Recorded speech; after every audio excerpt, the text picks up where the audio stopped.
Baik, Bapak Ibu rekan guru bahasa Inggris, kita masuk pertemuan kita ya, membahas exercise day 3 Mr. IDP pretest PPG kelas ya. Kita membahas soal-soal pretest PPG guru bahasa Inggris. Teman-teman, tadi kita sudah membahas ya, saya tidak tahu kalau ada yang baru masuk, kita sudah membahas anaporik, kataporik, eksoporik reference. Ya, ini ada hubungannya dengan ya, reading comprehension. Tentu dalam soal reading comprehension ada pertanyaan seperti ini. What does the word it in the text above refer to? Ya. Kata it dalam teks tersebut atau dalam kalimat tersebut merujuk kemana? Ya, seperti itu ya. Maka jadi dalam soal yang simpel seperti ini mungkin kita sudah paham. Namun jika dia dalam bentuk teks seperti itu ya, kita tinggal melihat rujukannya sebentar ya. Ya. Oke, seumpamanya ditanya ya pertanyaan tadi, activities itu refers kemana? Jadi itu bisa kita lihat ke setelahnya ataupun ke sebelumnya ya.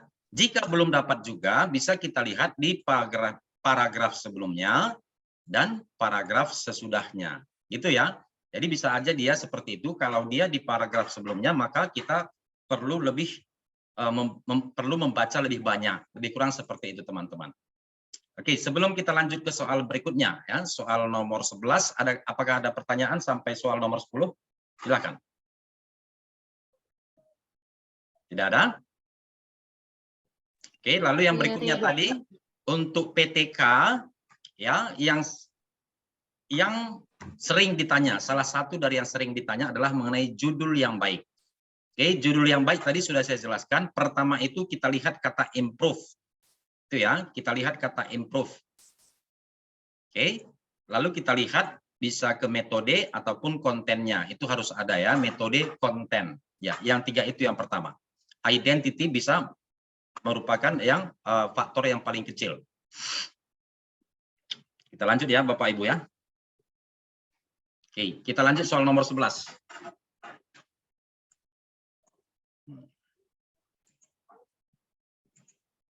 Which of the following is the most appropriate conditional sentence? Ya, soal nomor 11. Bapak Ibu, untuk mengerjakan model soal seperti ini, kita lihat saja hubungan klausanya. Ya, anak kalimat, induk kalimat. If clause-nya itu disebut anak kalimat ya. Di sini dia menggunakan apa? Ada sini should work. Oke. Jadi should work, kata should itu juga bisa menggantikan, kita harus paham di sini bisa ini maksudnya sama dengan would ya. Lalu kalau ada sudah struktur seperti ini, maka main clause-nya itu harus dalam bentuk apa Bapak Ibu? Simple past. Ini bukan simple past, maka salah. Itu ya. Lalu yang berikutnya apa yang salah atau apakah benar? If I have had. Nah, jadi untuk if clause itu tidak ada menggunakan present perfect. Yang ada apa Bapak Ibu kalau dia pakai perfect if clause-nya?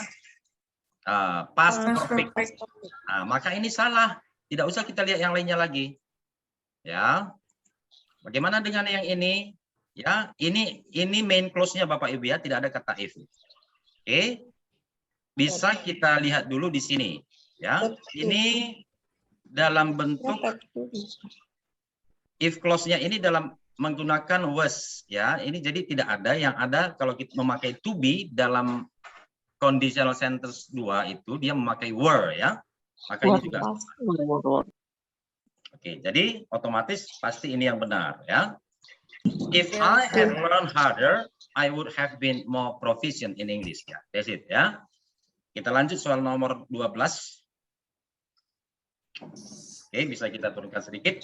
Which of these sentences below uses exophoric reference? Berarti maksudnya apa ini? Tidak ada rujukan dalam kalimat tersebut. Ya.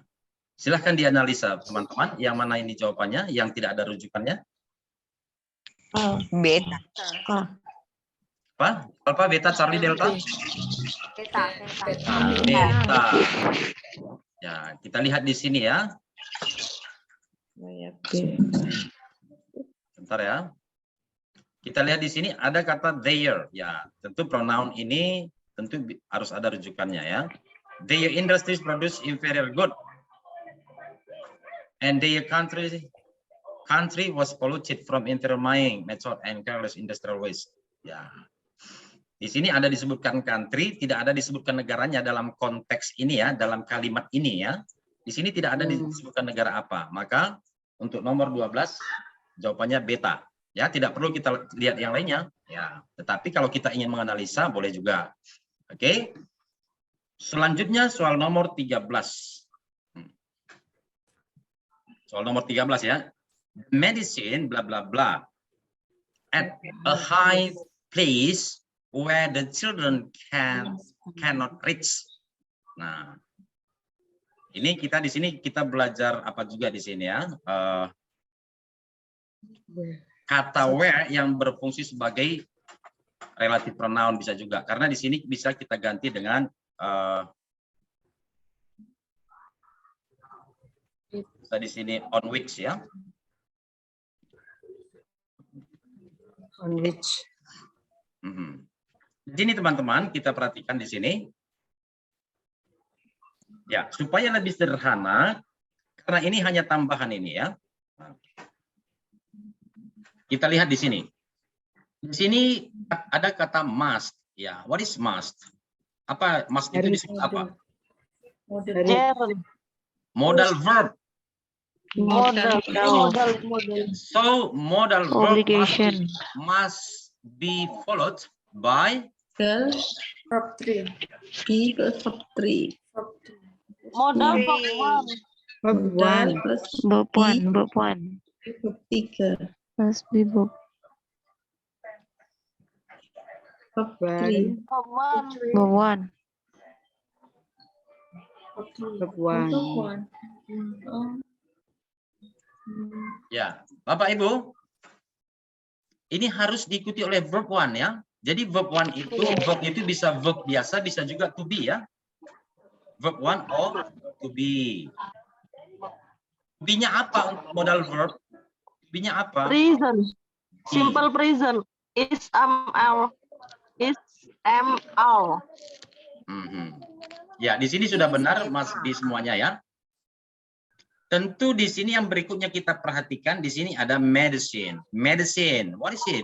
This is a noun, right?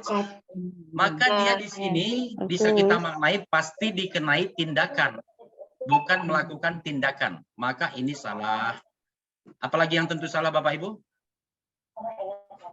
Beekeeping.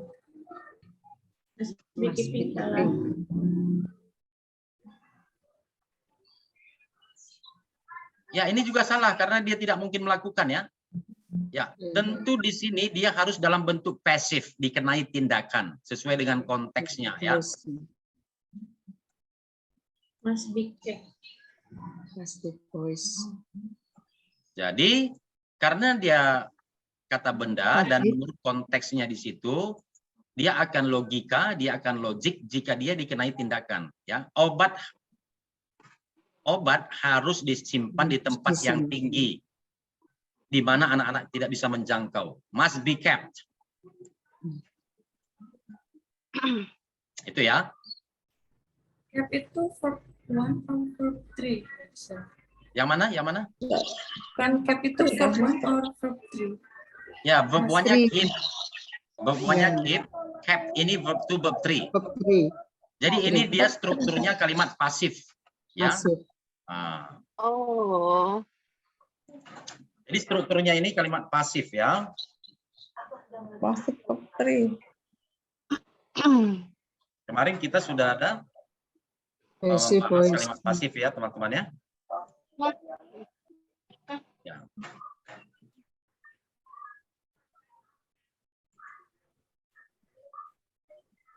Silakan teman-teman sampai nomor 13. Any questions? Just let me know. Minta ulangi keterangan nomor 11. Nomor 11. Baik. Yes. Yes, right. Baik. Bapak Ibu, untuk hal ini memang kita perlu memahami struktur dari conditional sentence itu sendiri ya. Ada type 1. Type 1 itu ya, ada if clause-nya. Ya. If clause-nya dari type 1 itu apa? Simple Present. present. Simple present. Present.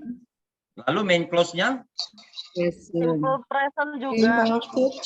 Will Present verb 1. future. Future. Oh, Present simple future ya. Will verb 1. ya. Kalau simple present kedua-duanya teman-teman, tolong diingat ya. Kalau kedua-kedua clause-nya itu simple present, itu type 0 ya, type 0.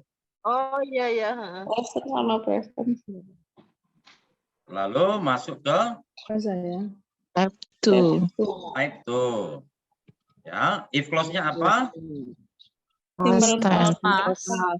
Simple past. Simple Past past. tense. Oke, lalu Past future. past future. Bisa kita tulis di sini, Past kita tulis future. aja ya. Would Past Past future. atau should. should. Ya, atau apalagi might juga bisa. Ya. Could juga bisa. Might, could. Ya, plus Three. plus Three. Plus verb 1. One. Verb 1. itu ya. Yang selanjutnya type 3. Type 3. Past perfect. Perfect. Past perfect. Mhm. Main clause-nya past Past future perfect. Past future perfect. Ya. Lalu di sini main clause-nya kita tulis Past saja dia ya. Past Jadi, future. Pertama di sini kita apa aja langsung bisa tambah ini dulu isi bagian ini ya. Have. Lalu diikuti Plus verb 3. present perfect bisa kita buat. Present perfect itu apa? Have Have. plus verb 3. Three. Have been.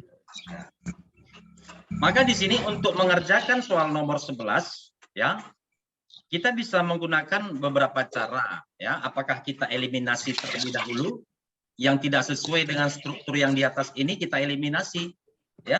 Yang mana nanti kita ketemu sesuai dengan struktur kalimat kondisional ya itulah kita pilih. Lebih kurang seperti itu ya.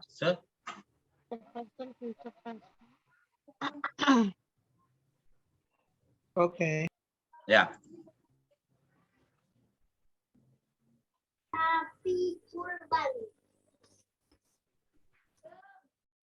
Oke, kita lanjut ya teman-teman.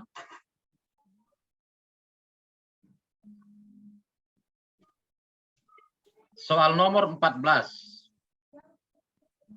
13 tadi sudah, soal nomor 14 ya. If you would like to know what blah blah blah in the project so far, you blah blah blah the full report at our website. Ya. Oke teman-teman, bisa kita kerjakan soal ini berdasarkan konteksnya ya. Dia harus logik. Logik atau apa? Make sense. Ya, atau makna yang benar ya, tidak rancu.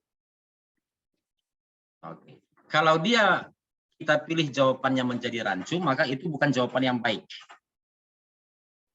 Contohnya ya, bisa kita pilih salah satu. Contohnya kita ini kan ada dua bagian yang perlu diisi ya. Contohnya di sini ada may be visited. Nah, apakah kita jika kita masukkan ke klausa yang ini ya, you may be visited ini ya yang saya cetak kuning. You may be visited the full report. Ini kan tidak, ini kan jadi rancu kalimatnya. kamu boleh dikunjungi the full report. Nah, itu tidak apa ya, bukan merupakan kalimat yang baik. Artinya rancu. Oke. Sampai situ bisa paham ya? Maka ini salah. Oke. Lalu di sini ini juga sama ini. You will be found. Kalau kita masukkan di sini, you will be found the full report. Kamu akan ditemukan. Nah, ini tergantung kita aja mau ngerjakannya gimana. You should be found. Kamu seharusnya ditemukan. You had been found. Nah, ini dia jawabannya. You can find the full report. Jadi inilah makna terbaik. Kalau kita masukkan juga ini di bagian pertama bagaimana? Ya, if you would like to know what has been done. So, what has been completed. Apa yang sudah dikerjakan dalam proyek ini, kamu bisa melihat laporan lengkapnya di website kami. Ya, mudah ya Bapak Ibu ya. Oke, soal terakhir ya teman-teman ya. Pertemuan kita yang ketiga, bimbel pretest PPG guru bahasa Inggris. Kita lihat. Ya, ini perlu diapa sedikit. A more developed model of this car, bla bla bla. Nah, jadi ini dia klausa yang berfungsi sebagai noun. Itu teman-teman. Jadi ini adalah subjeknya. Maka di sini yang belum ada adalah verb-nya. Ya. Sebuah model yang sedang dikembangkan dari mobil ini, apakah akan mempertunjukkan atau akan dipertunjukkan? Nah, ini ada juga di sini juga ada kata soon. Maknanya apa? Bahwa ini akan dilakukan di waktu yang akan datang. So, what is the answer? B. Beta. Untuk beta ini dia konteksnya sesuai, ya. Penggunaan dalam kalimat pasifnya juga sesuai. Karena di sini yang dibicarakan adalah mobil. Nggak mungkin mobil mempertunjukkan. Mobil itu dipertunjukkan, dikenai tindakan. Passive voice, oke? Okay? Yeah, that's it. 15 questions that we have discussed on our Zoom class. If you have any question related to our material, yeah, please just let me know. Mister, Yeah. the question for number 13, I'm still confused. Kok bisa dia passive voice? Baik. Bentar ya. Jadi mengenai soal seperti ini teman-teman ya. Pertama itu kita perhatikan subjeknya di sini apakah orang atau benda. Ini orang atau benda? Benda. Makhluk hidup atau benda? Benda. Apakah mungkin benda melakukan tindakan? Berjalan, Tidak. menyimpan, Tidak. memasak? Tidak mungkin. Oleh karena itu dia akan bermakna jika dia dikenai tindakan. Itu ya. Jadi tidak mungkin kita memilih contohnya must keep, harus menjaga. Obat tersebut harus menjaga, kan tidak mungkin. Iya. Seperti itu dia logikanya. Maaf, Mister, izin bertanya. Ya, silakan.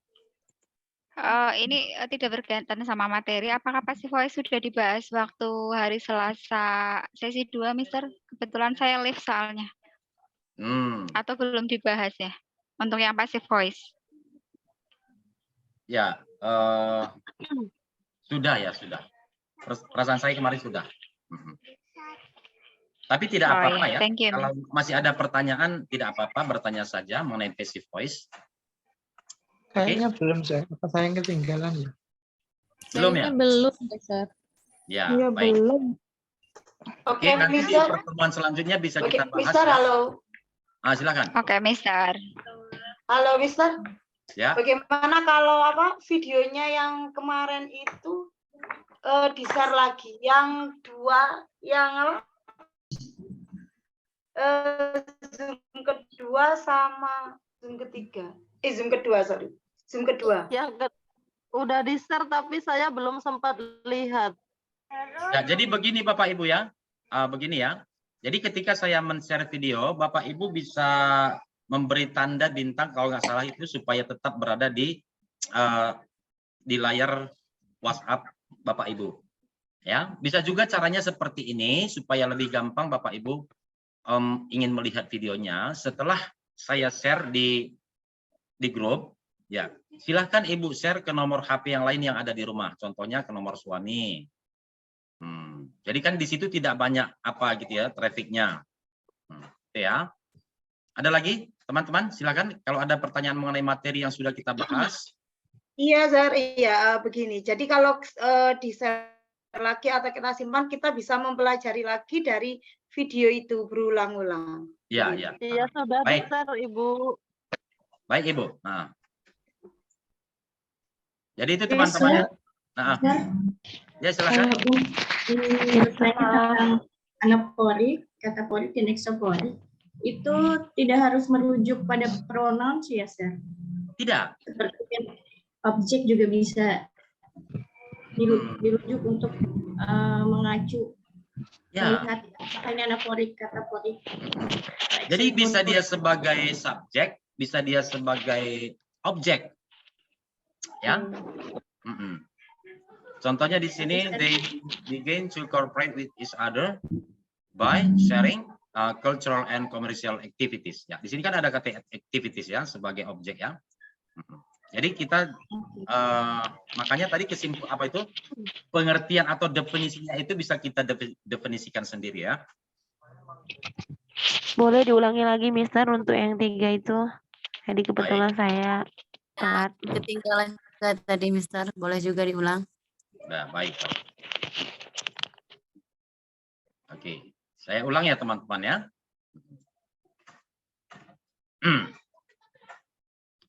Pertama di sini ya, tadi saya buat contohnya. Ya. Saya buat contohnya kalimat ada seperti ini.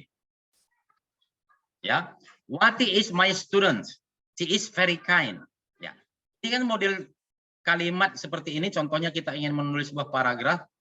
Ya, seperti ini biasanya modelnya. Kita sebutkan dulu siapa yang kita bicarakan, lalu di kalimat-kalimat selanjutnya kita menggunakan pronoun. Ya, Wati is my student. She is very kind. Maka di sini Wati tentu merujuk ke kata si di sini merujuk ke Wati. Ya. Sering dalam soal ya, si itu apa? Apakah anaporik, kataporik, eksoporik? Oke. Kata atau pronoun yang merujuk ke sesuatu yang sudah disebutkan di awal itu namanya ana. Ana apa? Anaporik. Oke. Lalu kita balik dia ya, coba kita balik. Bentar ya.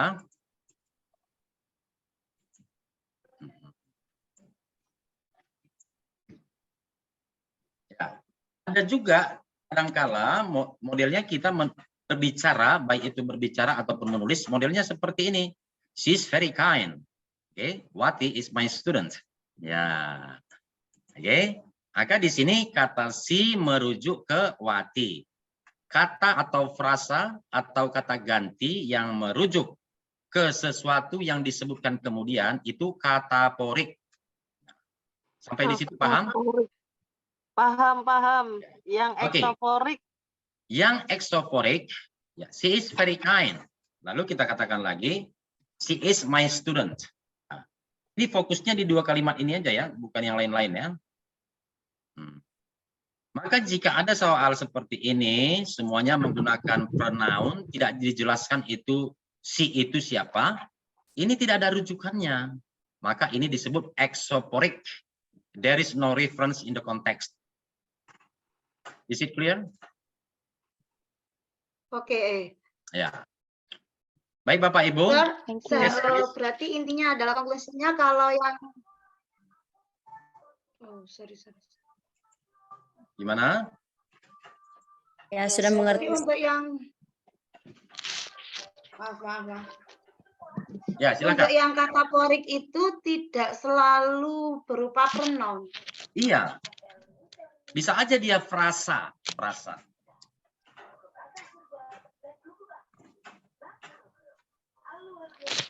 Kalau yang anaporik itu mesti selalu yang pronoun.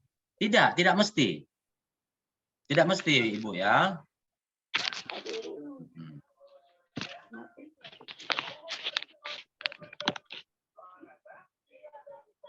Contohnya seperti ini ya. Kita lihat di sini.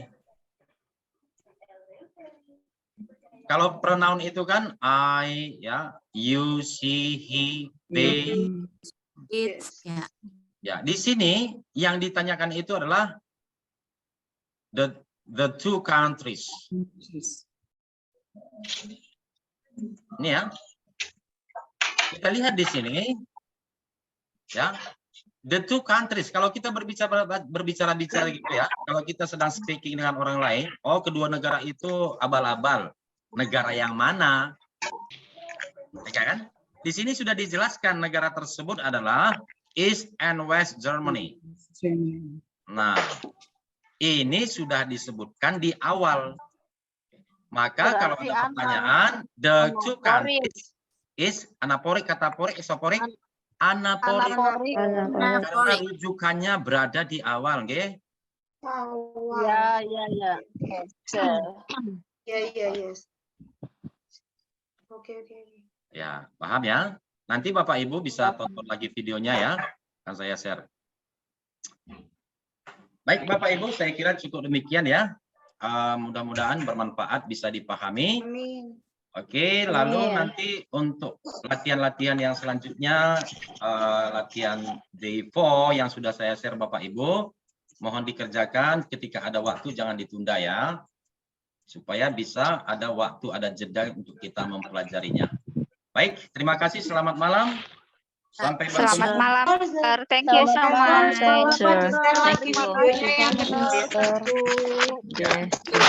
Bapak Ibu kalau ada permintaan, pertanyaan bisa diposting di grup, nggih. You record. Ya. Sure. Thank you.